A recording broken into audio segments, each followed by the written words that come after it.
श्री महाभारत खिल्ल भागे पंचविंशोध्याय चंद्रमा की उत्पत्ति और राजसु यज्ञ, देवासुर संग्राम तथा बुद्ध की उत्पत्ति। वैशंपायन जी कहते हैं, राजन, प्राचीन काल में ब्रह्मा जी ने प्रजा की सृष्टि करने का विचार किया। उस समय उनके मानसिक संकल्प से चंद्रमा के पिता भगवान अत्रि ऋषि उत्पन्न हुए। अत्रि ऋषि भी प्रजा की सृष्टि में ही संलग्न हुए। वे तथा उनके पुत्र मन, वाणी और कर्म से सब प्राणियों का कल्याण करने वाले कार्य को ही करते थे। हमने सुना है कि प्राचीन काल में प्रशंसनीय व्रत का पालन करने वाले महातेजस्वी धर्मात्मा अत्रि ऋषि ने 3000 दिव्य वर्षों तक अपनी भुजाएं ऊपर उठा करके काष्ठ, दीवार और पत्थर के समान निश्चल रह करके किसी प्राणी को तनिक भी कष्ट पहुँचाए बिना ही अनुत्तर नामक महान तप किया था। अनुत्तर कहते हैं जिससे उत्कृष्ट दूसरा कोई तप नहीं है, उसे अनुत्तर कहते हैं। अत्रि ऋषि महान सत्व गुण से संपन्न थे। वे एक टक देखते हुए ब्रह्मचारी रह करके सोम की भावना से खड़े खड़े तपस्या करते थे। अतः उनका शरीर सोम रूप में परिणित हो गया। शुद्ध अंतः करने वाले मुनि के नेत्रों से वह सोम रूप तेज जल रूप में बह निकला और 10 दिशाओं को प्रकाशित करता हुआ आकाश में चढ़ने लगा। तब प्रसन्नता में भरी हुई 10 दिशा रूपी देवियों ने सम्मिलित होकर के उस तेज को अपने गर्भ में विधि पूर्वक धारण किया, परंतु वे उस तेज को धारण करने में समर्थ नहीं हो सकी। तब औषधि आदि के द्वारा सब लोगों को पुष्ट करने वाला शीतल किरणों से शोभित वह प्रकाशमान गर्भ लोगों को प्रकाशित करता हुआ दिग्ग देवियों के उदर से सहसा गिर पड़ा। जब दिशाएं उस गर्भ के तेज को नहीं रोक सकी, वह गर्भ उनके साथ ही पृथ्वी पर गिर पड़ा। सोम को गिरा हुआ देखकर के लोक पिता में ब्रह्मा जी ने संसार का हित करने की भावना से उसे रथ पर रख लिया। हमने सुना है कि वह रथ वेद में धर्म स्वरूप तथा सत्य से नियंत्रित था। उसमें 1000 श्वेत घोड़े जुते हुए थे। अत्रि पुत्र भगवान सोम के गिरने पर ब्रह्मा जी के सुप्रसिद्ध 7 मानस पुत्र उनकी स्तुति करने लगे। अंगिरा गोत्री भृगु ऋषि और उनके पुत्र ऋग्वेद, यजुर्वेद, सामवेद और अथर्ववेद की अनेक श्रुतियों से सोम की स्तुति करने लगे। स्तुति करने पर पुष्ट हुआ प्रकाशमान सोम का तेज तीनों लोगों को सर्वथा प्रकाशित करने लगा। तब उन परम यशस्वी ब्रह्मा जी ने उस सोमवान श्रेष्ठ रथ में बैठ करके समुद्र तक की पृथ्वी की 21 बार प्रदक्षिणा की। उस समय रथ के वेग से छलक करके सोम का जो तेज पृथ्वी पर टपकने लगा, उस तेज से प्रकाशपूर्ण औषधियां उत्पन्न होगी। उन औषधियों से भूलोक, भंवरलोक और स्वर्लोक, इन तीनों लोकों और जरायुज, अंडज, सेदज तथा उद्बीज, इन 4 प्रकार की प्रजाओं का पालन होता रहता है। इस प्रकार भगवान सोम संपूर्ण जगत का पोषण करते हैं।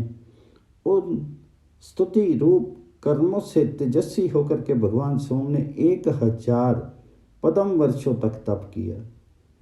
चांदी के समान शुक्ल वर्ण वाली जो जल की अधिष्ठात्री देवियां अपने स्वरूप भूत जल से जगत का पालन करती हैं, चंद्रदेव उनके निधि हुए।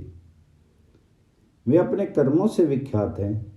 जन्मेजय तंत्र ब्रह्मविद्ताओं में श्रेष्ठ ब्रह्मा जी ने चंद्रमा को बीज, औषधि, ब्राह्मण और जल का राजा बना दिया। जब प्रकाशवानों में श्रेष्ठ चंद्रमा का इन चारों के राज्य पर सम्राट के रूप में अभिषेक हो गया, तब सम्राट चंद्रमा अपनी कांति से तीनों लोगों को प्रकाशित करने लगे। उस समय प्रचिताओं के पुत्र दक्ष ने अपनी महाव्रत धारणी 27 कन्याएं चंद्रमा को ब्याह दी, जिन्हें विद्वान पुरुष 27 नक्षत्रों के रूप में जानते हैं। इस बड़े भारी राज्य को पाकर के पितृ देवताओं में श्रेष्ठ सोम ने राजसु यज्ञ का अनुष्ठान किया, जिसमें उन्होंने 1 लाख गौएं दक्षिणा में दी थी। सोम के उस यज्ञ में भगवान अत्रि होता बने, भगवान भृगु अधर्वियो बने, हिरण्यगर्भ उद्गाता बने तथा वशिष्ठ जी ब्रह्मा बने। उस यज्ञ में सनत कुमार आदि प्राचीन ब्रह्म ऋषियों ने स्वयं भगवान नारायण हरि की ही सदस्य बनाया था। भारत, हमने सुना है कि उन ब्रह्म ऋषियों में श्रेष्ठ सदस्यों को सोम ने तीनों लोक दक्षिणा में दे दिए थे। उस समय सिनी वाली, कुहू, द्युति, पुष्टि, प्रभा, वसु, कीर्ति, धृति और लक्ष्मी, ये 9 देवियां नित्य प्रति चंद्रमा की सेवा में लगी रहती थी। इस प्रकार सभी ऋषि और देवताओं से सत्कार पा करके द्विजराज चंद्रमा ने अभृत स्नान किया। फिर वे 10 दिशाओं को प्रकाशित करने लगे।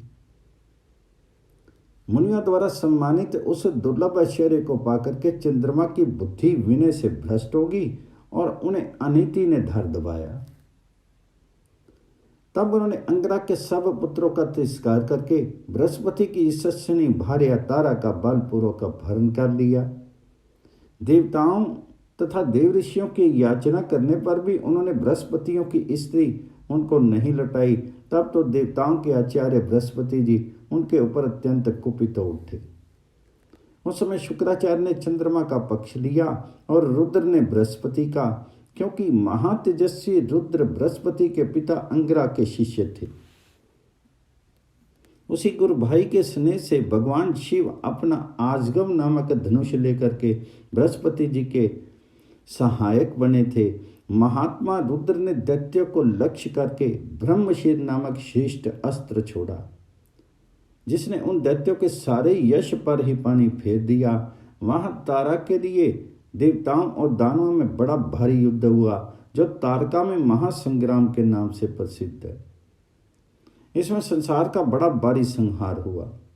इस युद्ध में मरने से बचे हुए देवता और तुषित गण आदि देव सनातन ब्रह्मा जी की शरण में गए।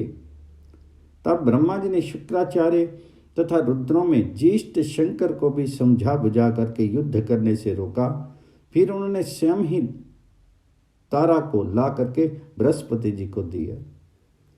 उस समय तारा को गर्भवती देख करके बृहस्पति जी ने कहा, तुझे मेरे क्षेत्र में किसी तरह प्रायः गर्भ नहीं धारण करना चाहिए।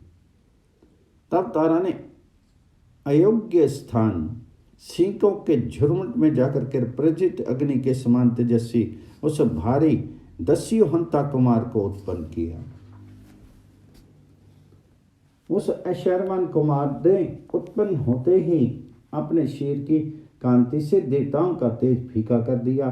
तब तो देवता संदेह में पड़ करके तारा से कहने लगे, अरे सच बता, ये पुत्र चंद्रमा का है अथवा बृहस्पति का? परंतु देवताओं के पूछने पर भी जब उसने भला बुरा कुछ उत्तर नहीं दिया, तब वह दस्युहंता कुमार उसे शाप देने के लिए तैयार हो गया। उस समय ब्रह्मा जी ने उसे रोक करके तारा से इस संदेह को पूछा, तारे, ये किसका पुत्र है? इस बात को तो ठीक ठीक बता। तब उसने दोनों हाथ जोड़ करके वर प्रदान करने वाले प्रभु ब्रह्मा जी से कहा, प्रभु, ये सोम का ही पुत्र है। तब उस गर्भ को धारण कराने वाले प्रजापति चंद्रमा ने उस महामना दस्युहंता कुमार का मस्तक सूंघ करके उस बुद्धिमान पुत्र का नाम बुद्ध रखा। यह बुद्ध जब आकाश में उदय होता है तब प्रतिकूल चेष्टा उत्पात किया करता है। तदंतर बैराज मनु की पुत्री ईला ने बुद्ध से एक पुत्र उत्पन्न किया। उसके वे पुत्र महाराज पुरुरुवा हुए। महात्मा पुरुरुवा ने के उर्वशी के गर्भ से 7 पुत्र उत्पन्न हुए। इधर सोम को हठात राज्य क्षमा ने धर दबाया। यह क्षमा से ग्रस्त होने पर चंद्रमा का मंडल क्षीण होने लगा। तब वे अपने पिता अत्रि की शरण में पहुंचे। महातपस्वी अत्रि ने उनके ताप को दूर कर दिया। वे चंद्रमा राज्य क्षमा रोग से मुक्त होकर के सब ओर से प्रकाशित हो उठे। महाराज, इस प्रकार मैंने तुमसे चंद्रमा के जन्म का वर्णन किया, जो कीर्ति को बढ़ाने वाला है। अब मेरे द्वारा चंद्रमा के वंश का वर्णन सुनो। मनुष्य चंद्रमा के जन्म को सुनते ही सब पापों से मुक्त हो जाता है। ये चंद्रमा के जन्म की कथा धन, आयु, आरोग्य और पुण्य देने वाली है। इसे सुनने से मनुष्य के सारे संकल्प मनोरथ सिद्ध हो जाते हैं। इस प्रकार श्री महाभारत खिल्ल भाग हरिवंश के अंतर्गत हरिवंश पर्व में चंद्रमा की उत्पत्ति का वर्णन विषयक 25वां अध्याय पूर्ण हुआ।